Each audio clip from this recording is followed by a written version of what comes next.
1040. 1040, attention, good morning and Alpha Fantastic 3020, sir. You as well, controller.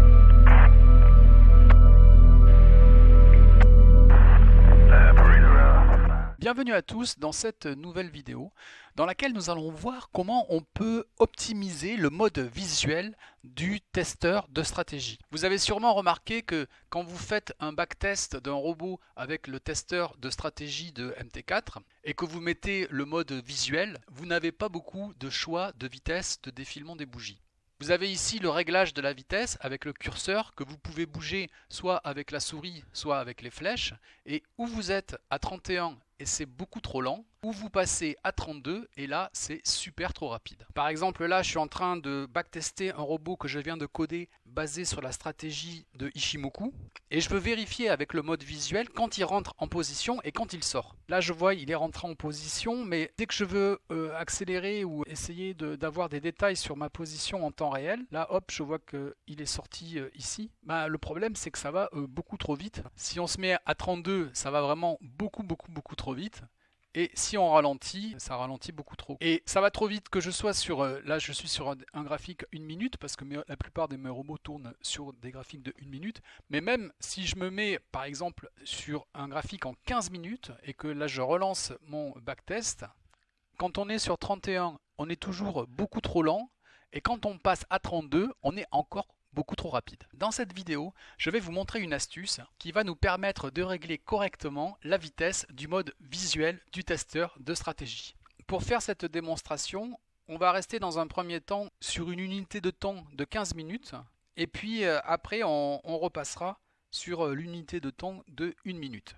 Ce mode visuel du backtest, quand on est à 32, quand on est à fond avec ce curseur ici, alors le curseur vous pouvez cliquer sur le curseur avec la souris et ensuite le faire bouger avec les flèches du clavier. Moi je trouve que c'est un peu plus pratique. On est à 32, on est à 31 et on passe de super rapide à super lent. Nous on voudrait avoir un panel de plusieurs vitesses et c'est ce qu'on va voir maintenant. Donc là je suis à l'intérieur de la fonction onTick de mon robot qui contient les conditions de trading qui sont une fonction qui est plus bas, une fonction de break-even et une fonction pour coder le trailing stop. Mais la question qui nous intéresse ici, c'est comment régler la vitesse du testeur de stratégie. En fait, on va voir que si je fais une boucle, je vais faire une boucle for et je vais lui demander de compter de 100 jusqu'à 0 et d'afficher le résultat. Donc c'est tout simple, on fait i égale 100, i est plus grand que 0 et i moins. Et dans cette boucle for, tout simplement, je vais lui demander de m'afficher la valeur de i. Et je n'oublie pas d'initialiser la valeur de i, c'est donc un int. Et maintenant, si je relance le backtest, et quand je suis sur 31 et que je vais sur 32, la vitesse de défilement a quelque peu ralenti. Et si maintenant, au lieu de 100, dans ma boucle, je mets par exemple 10 000 et que je relance le backtest, là on voit que la vitesse de défilement a franchement ralenti. On est passé dans un mode super lent. Et si je mets 1000 dans ma boucle, eh bien on est dans un mode intermédiaire. Grâce à notre boucle, on a la possibilité d'interagir dans la vitesse de défilement des bougies. Alors plutôt que d'afficher i qui ne sert strictement à rien, on va lui demander d'afficher la date du jour grâce à TimeCurrent. Et là on voit que la vitesse a encore ralenti. Alors il n'affiche pas la date, il affiche le nombre de secondes depuis le 1er janvier 1970. C'est pas ce qu'on veut exactement. On va assigner TimeCurrent à une variable de datetime date. Cette variable date, on va la convertir en une chaîne de caractères et l'assigner à la variable dateToString et c'est ça qu'on va afficher. Et là, quand on relance notre backtest, on a bien ici en haut, c'est pas écrit très gros, mais on a la date et on voit que on a bien ralenti nos défilements de bougies. Alors du coup, maintenant, c'est peut-être un peu trop lent. Ce qu'on aimerait bien, c'est avoir de la subtilité, pouvoir régler différents niveaux de vitesse. Alors pour faire ça, on va faire une énumération. Dans un premier temps, je vais enlever ici 1000 et je vais le remplacer par une variable. Je vais mettre une variable que je vais appeler speed. Et ma variable speed, je vais la déclarer ici comme une variable externe. Comme ça, maintenant, je peux régler dans mes propriétés, ici, la valeur de la vitesse de défilement. Donc si je laisse à 0, ma boucle elle va pas fonctionner, donc ça va aller super vite.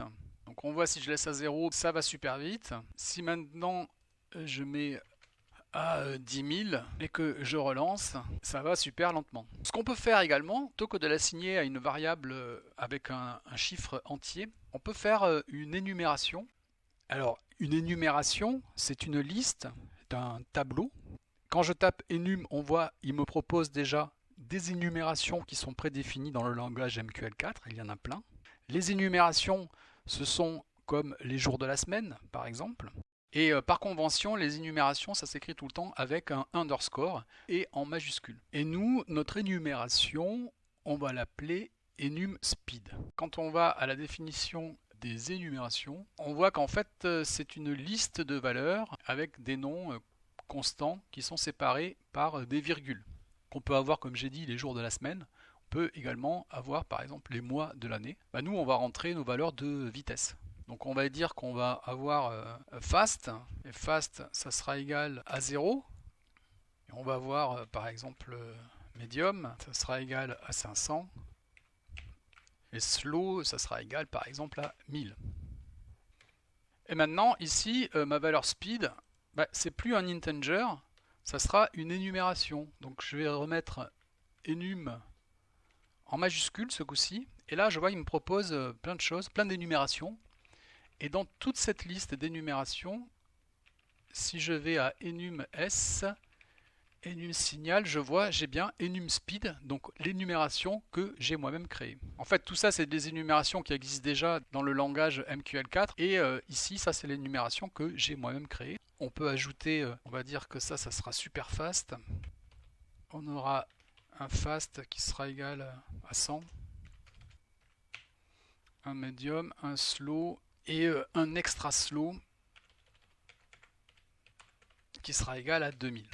Maintenant, j'ai la possibilité de mettre un paramètre par défaut. Par défaut, on va mettre le mode médium, donc je vais mettre 500. Je fais une remise à 0 et on voit que ma valeur par défaut, c'est bien médium.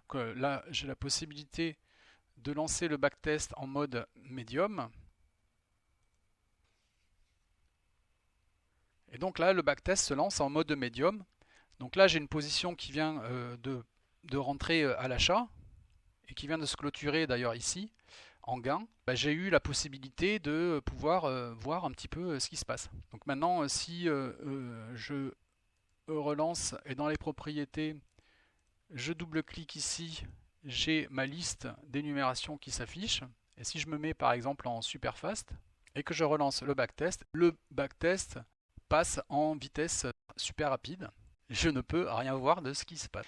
Et si je repasse maintenant sur 1 minute, en 1 minute, le défilement des bougies était beaucoup plus rapide qu'en 15 minutes.